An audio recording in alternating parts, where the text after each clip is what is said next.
Hi, my name is Samuel Shropshire. I'm an American citizen living in Saudi Arabia. I came here in November 2011, not knowing anything about Islam or the Prophet Muhammad, peace be upon him. Most of what I had heard was extremely negative. In America, our news channels boosted their on-air ratings by regularly sensationalizing breaking news of terrorism.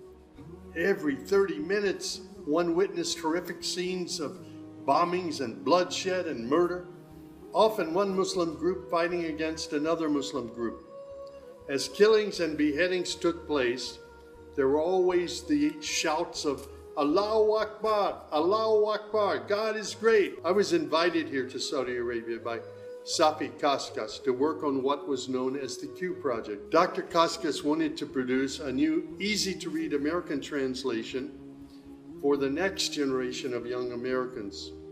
Since I could not read or speak Arabic, I wasn't doing any translation work. I was simply invited here to check the English to make certain that this new interpretation of the Quran was easily understood. My work, of course, required that I read the Quran over and over again. Well, as you can imagine, having no knowledge of Islam, I had hundreds and hundreds of questions. I was shocked as I read to find that Jesus, peace be upon him, was often mentioned in the Quran. Jesus was presented as one of the greatest prophets. And even the story of the virgin birth was mentioned there. Many of the miracles that Jesus had done, I found them in the Quran. There were even a couple of Jesus miracles mentioned in the Quran that were not mentioned in the Bible. Evenings were mostly spent alone in a bedroom that had been set up for me in Dr. Safi's office. At night, I would stand on the balcony of that building and I would look across a very busy boulevard to a mosque. And I would hear the calls to prayer. I would see men and women coming to the mosque and leaving the mosque. Children were playing football in the mosque parking lot. Except for the minaret, it appeared to me to look like a typical Christian church in America. My heart longed to be in that mosque. I felt compelled by God to go there. A few months later, I got up the courage to walk down the street and to knock on the door of Taqwa Mosque. Now, nobody knocks on the door of a mosque. Normally, they just open the door and they walk right in. But I was not sure how I'd be received, so I stood there knocking until someone came to the door. That person simply said, "May I help you?" I said, "My name is Samuel. I'm a Christian from the United States. Is it okay if I come inside?" And that man, Shafiq Zubair, who was the caller to prayer, he reached out and he hugged me and he said, "Of course, come in." I sat in the back of the mosque during prayer times for 3 days. I didn't understand what was going on. I saw men standing, bowing, putting their heads to the floor as the imam led them in prayer. I had little knowledge about what was happening, but I felt God's presence in that mosque. And the men of Taqwa Mosque were so friendly to me. After 3 days, I asked Shafiq if he could teach me the first surah of the Quran, Al-Fatiha. This was a necessary element in praying the 5 daily prayers. I was memorizing sounds, but I didn't know what the sounds meant. So I started comparing them with an English translation I had, and I realized that there was nothing in Al-Fatiha that was inconsistent with Christian teaching. There I read the encouraging words that God was the most merciful, the distributor of mercy and forgiveness.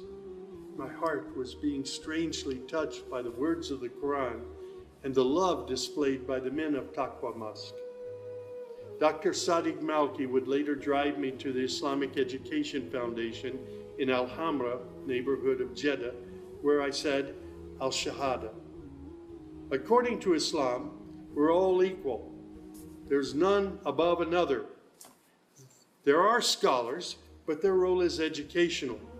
As for the relationship with God, it's personal, it's direct. The faith itself is simple and clear. It's summed up in just 6 points. There is one true God who is unlike any other being. He is neither born nor does he give birth.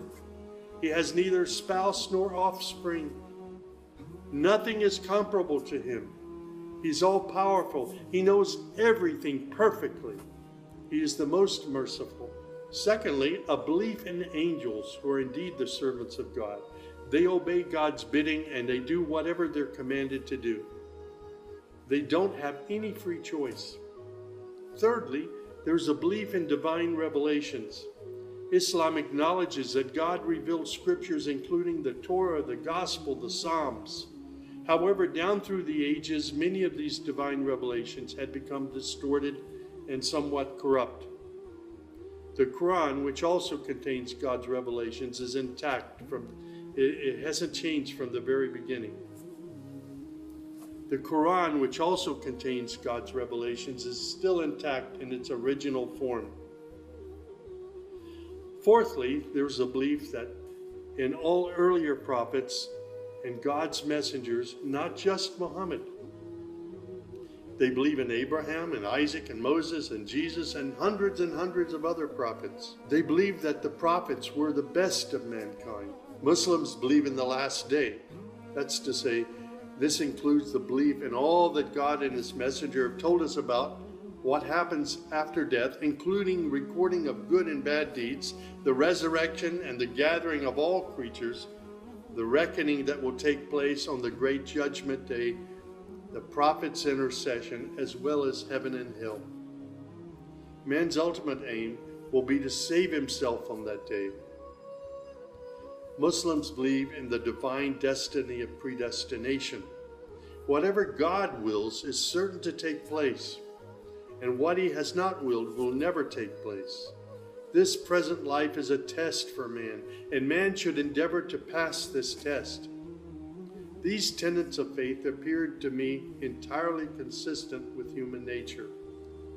And then I asked, how can one become a Muslim? My search showed me that one needs to fulfill 5 specific duties, which are called the pillars of Islam. These are: first, a declaration to believe and to say verbally, I witness that there is no other deity other than God, and that Muhammad, along with all the other prophets, is God's messenger. Prayer is an important part of a Muslim's life. Muslims seek to maintain the 5 daily prayers. These are spread out over the day and night. Thirdly, there's the zakat. 2.5% of one's property is an obligatory charity, provided that one owns more than a certain threshold and holds it for a year. Then there's fasting. Fasting is an important part of the Muslim's life. Muslims fast throughout the month of Ramadan. They do this every year, abstaining from all food, drink, and sex, from dawn till sunset. One must also refrain from futile arguments and quarrels and forbidden things. The month provides a unique spiritual uplift for all Muslims. Then there is the pilgrimage or Hajj. This is performed in Mecca and its surrounding areas. It's a duty to fulfill this pilgrimage once during one's lifetime, provided that one is physically and financially capable of doing so. People often ask me, Sam, how did you become a Muslim? In the church was a library, and in that library were children's books. One of the books my mother got over and over again was called The God of Abraham. In that book were beautiful color photos of camels and deserts. She would read me the story of Abraham, how he was commanded by God to leave his mother and father because they were worshiping idols. She would pause and she would say, Sammy, you always have to pray to the God of Abraham. There is only one true God, the God of Abraham. My commitment to God has been strong and enduring since my younger years. And now I have found absolute peace in Islam, in a faith that I once thought was hostile. I found friendship and hope amongst a fraternity of other Muslim brothers and sisters. I have found a family of believers.